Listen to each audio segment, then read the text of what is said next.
Halo, nama saya Hana Natasha Rumbusiombing, nomor absen 18. Di sini saya akan menjawab beberapa pertanyaan pada halaman 276. Dan di sini saya mengambil tema yaitu tema erosi.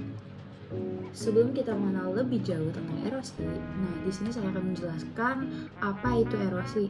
Erosi itu adalah sebuah kondisi pengikisan permukaan bumi oleh tenaga yang melibatkan pengangkatan benda-benda seperti air mengalir, es, angin, dan gelombang atau arus.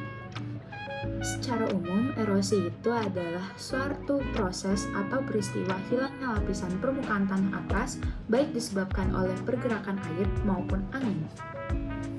Erosi ini sendiri dapat menyebabkan merosotnya produktivitas tanah, daya dukung tanah, dan kualitas lingkungan hidup. Di sini ada beberapa faktor penyebab terjadinya erosi.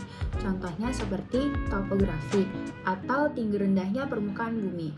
Selanjutnya ada tanah. Tanah ini menjadi faktor penentu karena beberapa kondisi tanah bisa menyebabkan pengikisan, antara lain ketahanan tanah terhadap penyebabkan kerusakan baik air hujan atau aktivitas di permukaan dan kemampuan tanah untuk menyerap air.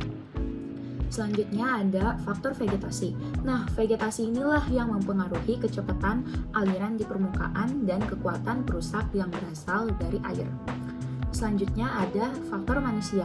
Faktornya ini biasanya dikarenakan kegiatan-kegiatan yang berkaitan dengan perubahan faktor-faktor yang akan berpengaruh terhadap erosi. Misalnya seperti penutupan tanah akibat penggundulan atau pembabatan hutan.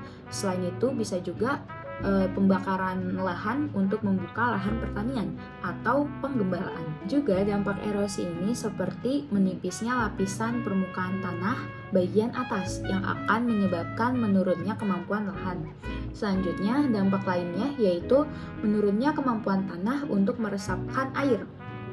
Selain itu, butiran tanah yang terangkut oleh aliran permukaan pada akhirnya akan mengendap di sungai atau sedimentasi, yang selanjutnya akibat tingginya sedimentasi akan mengakibatkan pendangkalan sungai sehingga akan mempengaruhi kelancaran jalur pelayaran. Oleh karena itu, kita harus mencegah terjadinya erosi, di mana ada beberapa tips seperti konservasi tanah, terasering, counter farming, dan reboisasi. Sekian jawaban saya. Terima kasih.